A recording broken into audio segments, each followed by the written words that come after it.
오늘 우리의 말씀, 함께 볼 말씀은 마태복음 6장 9절 한 절 말씀입니다. 마태복음 6장 9절 한 절 말씀, 우리 개역개정인데요, 한 절 말씀을 함께 읽겠습니다. 그러므로 너희는 이렇게 기도하라. 하늘에 계신 우리 아버지여, 이름이 거룩히 여김을 받으시오며. 우리 한 번만 더 읽겠습니다. 그러므로 너희는 이렇게 기도하라. 하늘에 계신 우리 아버지여, 이름이 거룩히 여김을 받으시오며. 아멘. 여러분, 오늘 설교의 제목이 다시 보는 주기도문입니다. 사실 제 안에 가지고 있던 늘 그 불만 같은 것이 있습니다. 그게 뭐냐면 가수는 한 곡 하고 쭉 갑니다. 그렇죠? 노사연은 만남 한 곡 부르고 평생 살아가요. 그런데 여러분, 설교자는 매일 새로워야 돼요. 새로운 설교문을 올려야 됩니다. 물론 늘 감사한 것도 있습니다. 여러분들이 잊어버리기 때문에 늘 새롭게 느낀다는 건 압니다. 그럼에도 불구하고 그런 부분에 있어서는 좀 아쉽다 하는 생각을 하기는 했습니다. 근데 사실 오늘 이 주기도문은 우리 청년들과 함께 한번 나누었던 말씀이긴 합니다. 그런데 제가 이제 홈스쿨도 시작하면서 또 새학기를 시작하면서 주기도문을 함께 좀 다시 보고 다시 깊이 묵상하고 나누면 좋겠다. 그래서 수요 기도회로 오신 여러분들이 이 기도를 좀 도왔으면 좋겠고, 우리가 하나님 앞에 기도하는 그 의미가 무엇인지 다시금 한번 깊이 생각하면 좋겠다 하는 마음으로 오늘 좀 나누어 보려고 합니다. 제가 초등부에 지난주에 설교를 가서 초등부 아이들에게 이제 물었습니다. 초등부 아이들에게 만약에 너에게 이 카드가 있는데 이 카드 3개 중에 하나를 사용할 수 있다면 넌 어떤 카드를 사용하고 싶냐? 라고 물었습니다. 동일하게 여러분에게도 한번 물어보겠습니다. 첫 번째 카드는 뭐냐면 선물 카드입니다. 이 카드를 받았으면 여러분들이 이 카드를 제시하면 이 선물을 줘야 합니다. 뭐냐면 여러분의 남편에게 이 카드를 제시하고, 여보, 나 차 한 대 사줘. 그럼 무조건 사줘야 됩니다. 괜찮습니까? 괜찮죠? 여러분 별로 감동이 없으신가 봐요. 여러분 뭐 다 가질 건 다 가지고 있다 이런 겁니까? 그렇죠?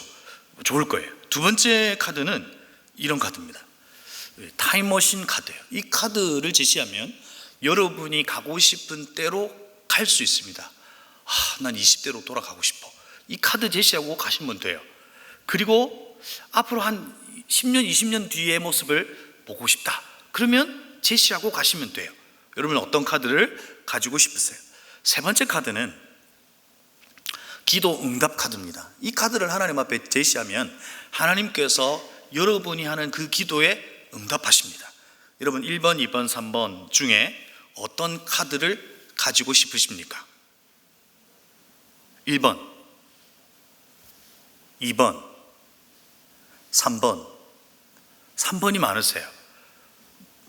물론 여러분은 이렇게 기도하시겠죠. 주님, 저에게 1번, 2번 카드를 주시옵소서. 여러분은 정말 기도의 응답의 카드를 만약에 받았다면 하나님 앞에 어떤 기도의 제목을 올려 드리시겠냐 묻고 싶은 겁니다. 오늘 주기도문을 통해서 예수님께서 기도에 대한 것을 가르치고 있습니다. 우리는 기도에 대해서 수없이 듣습니다. 저는 특별히 수요 기도회를 통해서 거의 한 7, 80% 이상이 기도에 대한 주제로 여러분에게 이제 설교합니다. 여러분, 우리는 수없는 기도의 내용을 들었고 기도를 해야 되는 것도 알고 우리의 기도를 들으시는 하나님이 계신 것도 압니다. 우리에게 이 기도의 카드가 한 장이 아니라 기도할 때마다 우리에게 주어지는 것도 압니다.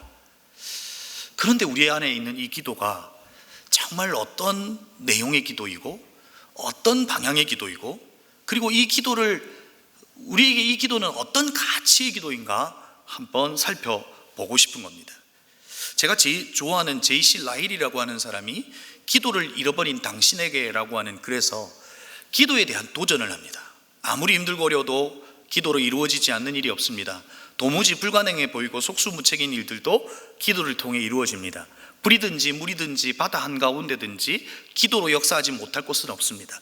기도가 홍해도 열었지 않습니까? 반석에서 물을 내고 하늘에서 떡을 내리게 했습니다. 기도로 태양을 멈추어 섰습니다. 엘리야의 기도로 하늘에서 불이 내려왔습니다. 기도로 아이도벨의 모략이 어리석은 것으로 드러났습니다. 기도로 사네립의 군대가 패했습니다. 여러분, 기도를 통해서 하신 하나님의 놀라운 일들입니다. 우리는 이것을 기도의 능력, 기도의 권능 이렇게 말할 수 있을 겁니다. 그런데 여러분, 오늘 제이실 라일이 기도를 잃어버린 당신에게라고 하는 이 글에서 우리의 기도를 도전하지만, 저는 사실상 이 글을 읽으면서 부담이 갔습니다. 하나님께서는 분명히 기도할 때 홍해도 열게 하셨고 만나도 주셨고 수없는 역사가 있었지만, 왜 내 삶에는 오늘 제이실 라일이 도전하고 있는 이 기도의 내용과 다르냐는 겁니다.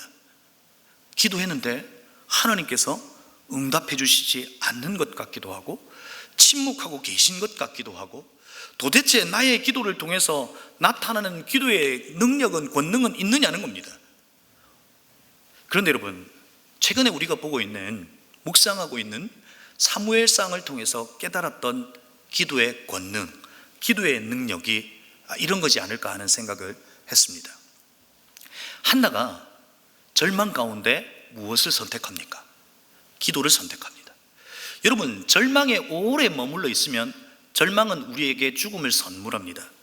그러나 다행히도 절망 가운데 어떤 면에서 보면 의도된 고난 속에서 한나는 그 절망에 오래 머물러 있지 않고 그 절망을 깨뜨리고 기도의 자리로 나아갑니다. 우리는 이 한나의 기도를 통해서 진짜 기도의 권능, 기도의 능력이 무엇인지를 알게 됩니다. 정말 기도했더니 홍해를 가르는 것이 기도의 권능이고 능력일까 하는 것을 다시 생각하고, 이 한나의 기도를 통해서 진짜 알게 되는 기도의 능력을 깨닫습니다. 첫 번째, 저는 이 한나의 기도를 통해서 깨닫는 이 기도의 권능은 존재의 변화라고 생각합니다. 절망 속에서 그가 기도를 선택하고 그 기도 속에서 무엇을 경험하냐면, 이 한나는 자기 존재의 혁신을 경험합니다. 자기 존재의 변화를 기대합니다. 사무엘상 1장과 2장과 전혀 다른 이 한나의 모습을 보면서 기도의 자리를 통해서 그는 자기 존재가 변한다는 겁니다.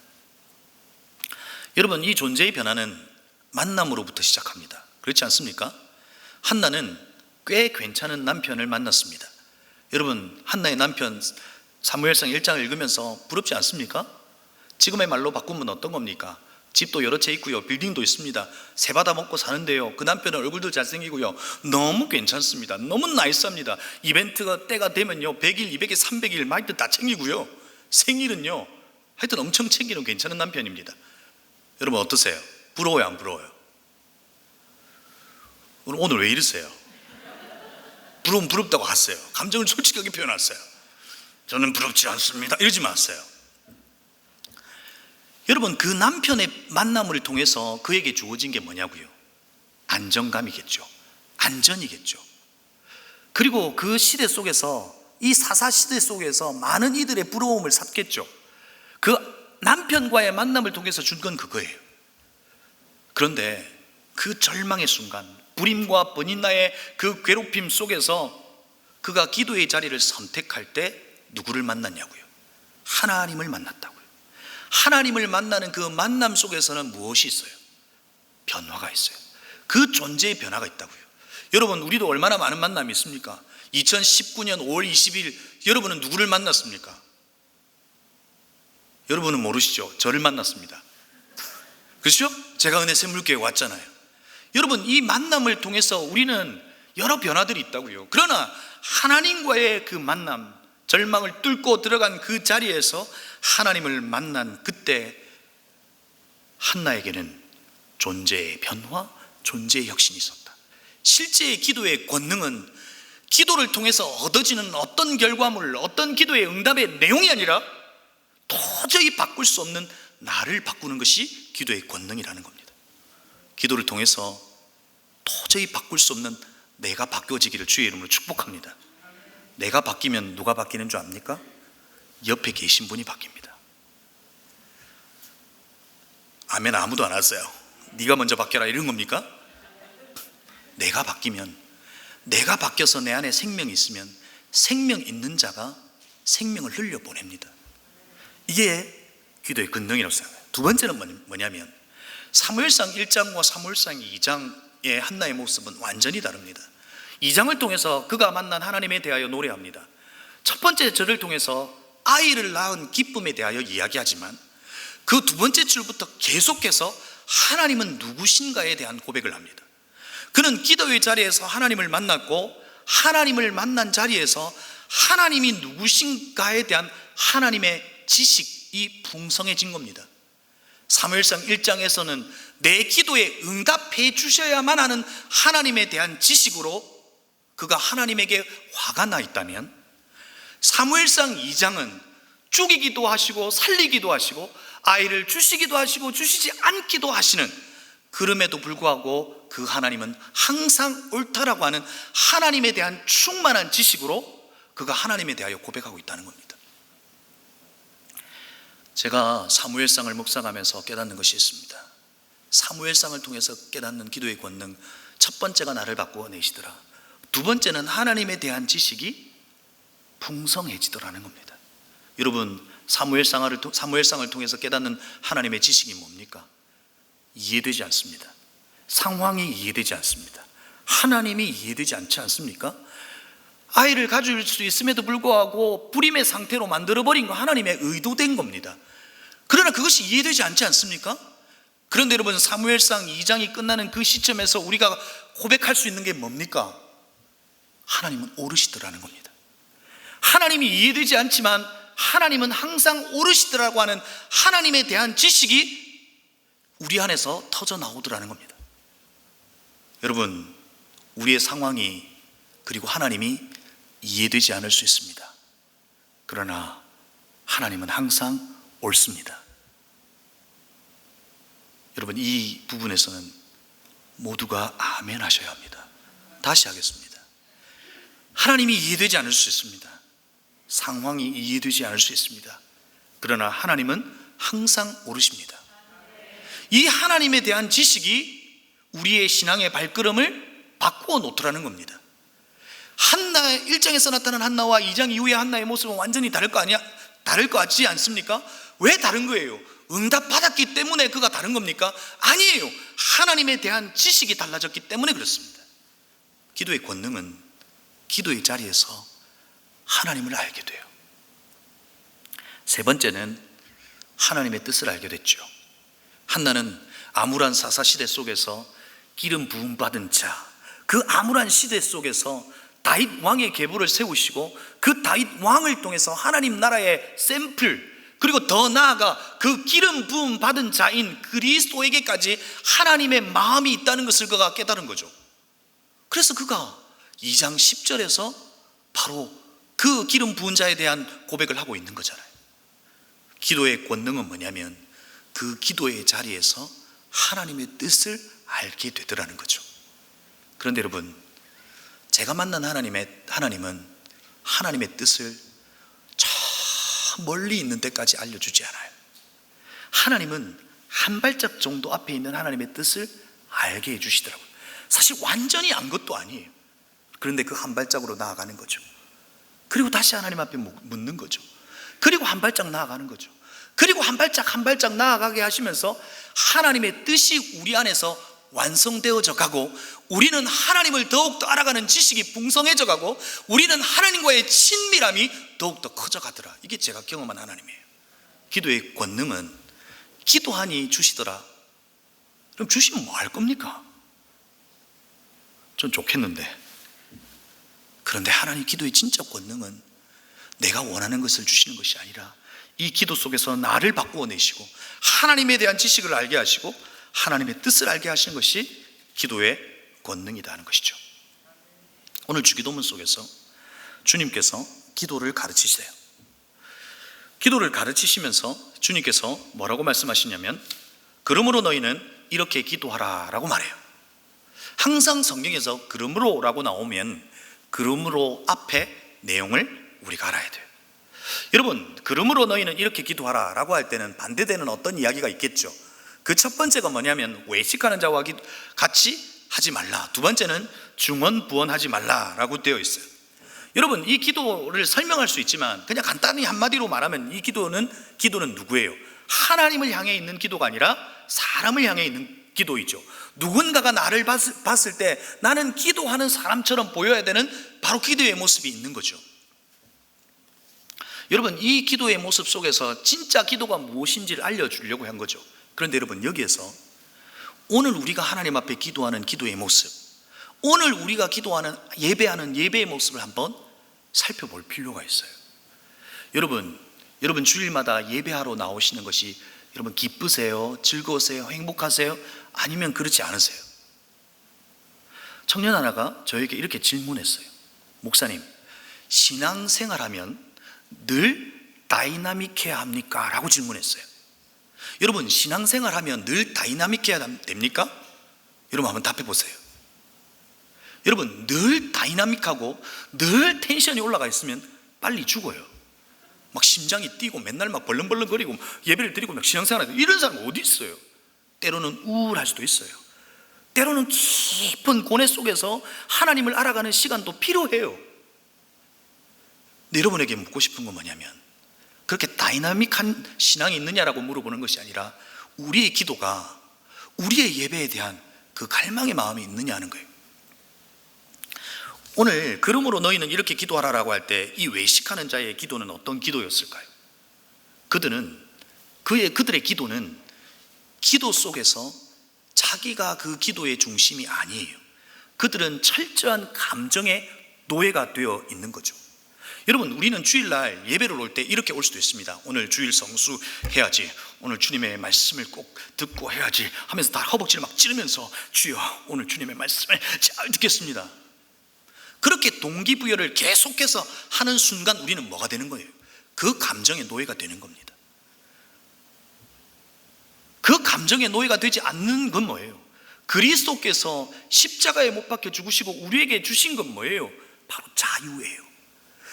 사실상 그 예배와 그 기도의 가치와 중요성을 깨달을 때, 우리는 그 의미를 깨달을 때 그 예배와 기도가 좋아져요. 그렇죠? 그러면 내 감정을 내 스스로 막 동기부여해가면서 하는 것이 아니라 좋아지고 기뻐지고 즐거워지고 행복해지는 거예요. 하나님은 그것을 기대하시는 거죠. 그러나 오늘 그러므로라고 하는 이 기도 속에 이전에 있는 이 유대인들의 기도는 그러지 않았다는 거예요.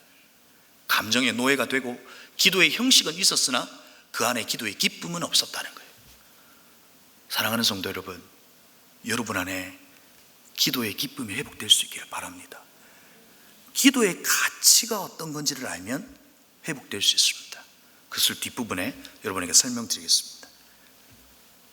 여러분, 이렇게 그러므로 너희는 이렇게 기도하라 라고 하시면서 외식하는 자의 기도와 중언부언의 기도를 지적하셨습니다. 그러면서 예수님의 제자들이 기대한 것이 있었을 겁니다.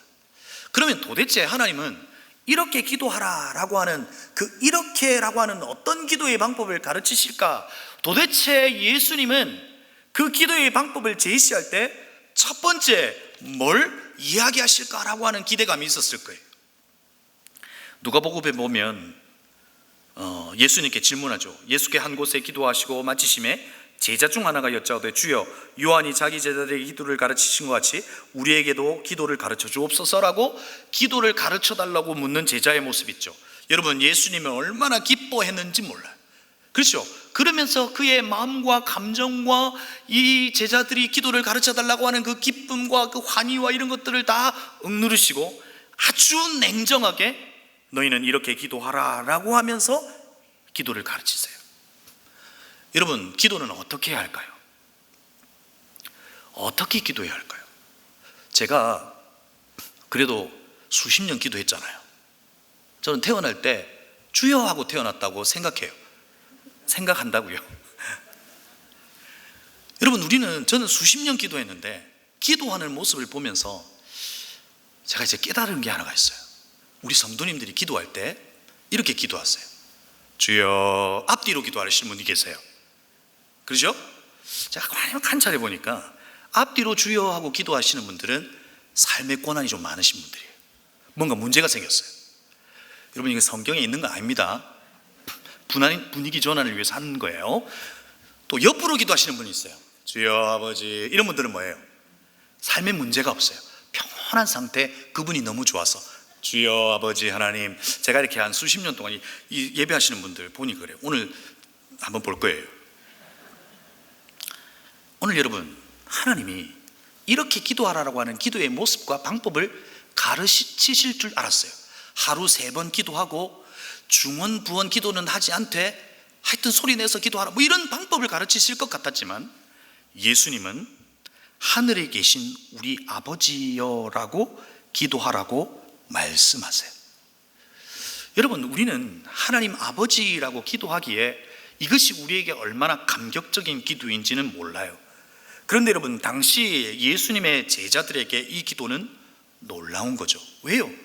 하나님에 대하여 주님, 선생님이라고, 하나님에 대해 선생님은 아니겠죠. 주님이라고, Master, Lord, 이렇게 고백했던 그때 그 당시에 하나님에 대하여 아빠라고 부를 수 있게 해주셨다. 겟세마네 동산에서 예수님께서 하나님에 대하여 아버지라고 고백하는 것이 6번 나와요. 예수께서 하나님에 대하여 아버지라고 고백하는 것이 이제 너의 고백이 될 수 있다는 거예요. 그래서 하늘에 계신 우리 아버지라고 하는 이 기도가 얼마나 영광스럽고 얼마나 가치 있고 얼마나 우리에게 대단한 것인지 여러분 아시겠어요? 그냥 우리는 오랫동안 신앙생활 해오면서 모두가 아버지 주여 이렇게 기도했기에 하는 기도가 아니라 예수 그리스도가 하나님에 대하여 하신 그 기도가 동일한 우리의 기도고 부르짖음일 수 있다는 거예요. 그것이 가능할 수 있도록 예수 그리스도께서 뭐 하신 거예요? 십자가에 못 박혀 피 흘려 주심으로 하나님 아버지를 아빠 아버지라 부르게 하셨느니라. 하나님 아버지를 아빠라고 부를 수 있도록 가능하게 하셨다는 거예요. 다시 돌아가, 우리가 하는 이 기도, 하늘에 계신 우리 아버지라고 부르는 하나님을 향하여 아버지라고 부를 수 있는 이것이 정말 대단한 거 아니냐는 거예요. 그리고 그 아버지에게 기도할 수 있다는 이것 정말 대단한 거 아닌가요? 이 특권이 저와 여러분에게 있다는 거예요. 그러기에 오늘 우리는 이 기도가 다른 어떤 것보다 중요하고 가치 있기에 우리는 이 기도가 우리의 감정을 동기부여해서 해야 되는 그 어떠함이 아니라 진짜 중요하고 가치 있는 거기에 우리는 기쁨으로 이것을 감당할 수 있는 우리의 특권이라는 거예요. 이 기도가, 이 하늘에 계신 우리 아버지를 향한 이 기도가 저와 여러분에게 회복될 수 있기를 바랍니다. 제가 오늘 홈스쿨 아이들에게도 설교하면서 그런 이야기 했어요. 얘들아, 너희들의 이번 한 학기에는 너희들의 입술 속에서 아버지라고 하는 고백이 많아졌으면 좋겠다.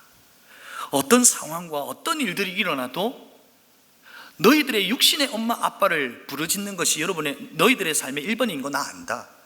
그런데 엄마 아빠를 귀찮게 하지 말고 하나님을 좀 귀찮게 해보면 어떻겠냐, 이렇게 도전했습니다.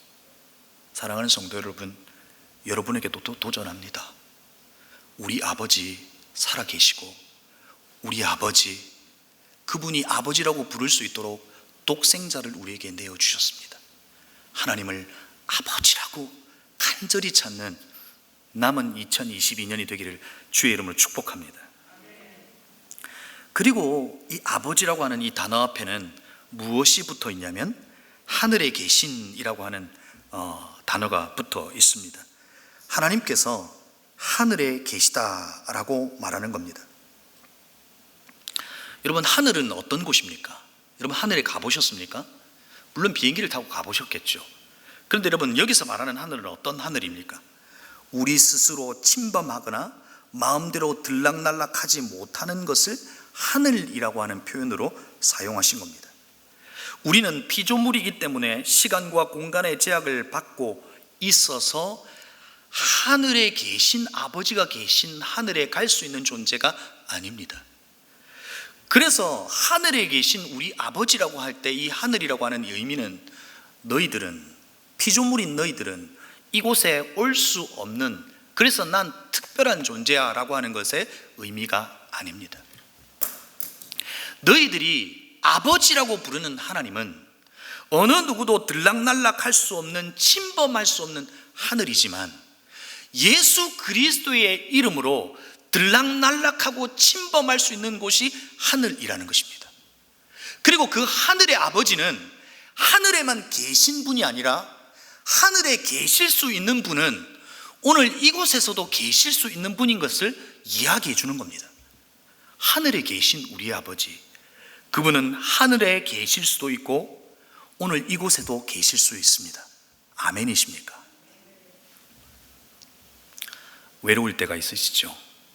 저도 가끔 외로워요. 얼마나 설교할 때 외로운 줄 아세요?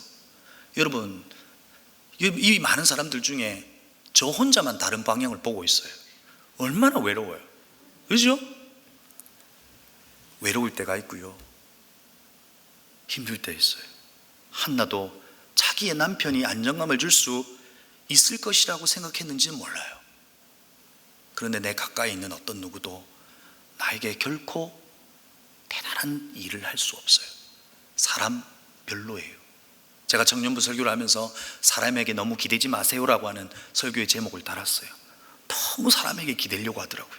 그 사람에게로부터 무언가를 얻으려고 하더라고요. 그 사람은 이 땅 가운데 잠시 있다 가버리는 존재이지만 하나님 우리 아버지는 하늘에 계셔서 이 땅 가운데 계실 수 있는 분이시고, 예수 그리스도 때문에 우리가 하나님을 아버지라고 부르시면 그 하나님 아버지는 우리에게까지 오셔서 우리에게 말씀해 주시고 우리와 함께 걸어가시고 우리에게 힘이 되어 주시고 그분이 어떤 분이신지, 하늘의 뜻이 무엇인지 우리에게 알려주시는 분이 하늘에 계신 우리 아버지다라고 하는 것을 잊지 않기를 바랍니다. 예수 그리스도께서 도저히 침범하거나 마음대로 들락날락할 수 없는 하늘에게까지 우리를 이룰 수 있게 해 주셨다는 거예요. 그 아버지를 마음껏 불러볼 수 있었으면 좋겠어요. 그 아버지를 마음껏 불러볼 때 그 아버지가 내게 어떤 일을 하시는지 그 기도의 권능을 경험할 수 있기를 바라요. 그 아버지는 분명 내 존재를 바꾸어 놓으실 거예요. 그 아버지는 분명 하나님 아버지가 누구신지에 대한 하나님의 지식의 풍성함을 허락하여 주셔서 하나님을 아는 만큼 이 땅에서 넉넉하게 살아가게 해 주실 거예요. 하나님을 아버지라고 부르며 하나님께 나아갈 때 그 하나님은 하늘의 기이한 비밀을, 그 하나님의 뜻을 우리에게 알려주시고 우리가 가는 그 한 걸음을 가볍게 해주실 거예요. 하늘에 계신 우리 아버지, 그 하나님 아버지를 마음껏 불러보고 그 하늘을 들락날락하는 하늘나라의 권세를 가진 우리 모두가 되기를 주님의 이름으로 축복합니다.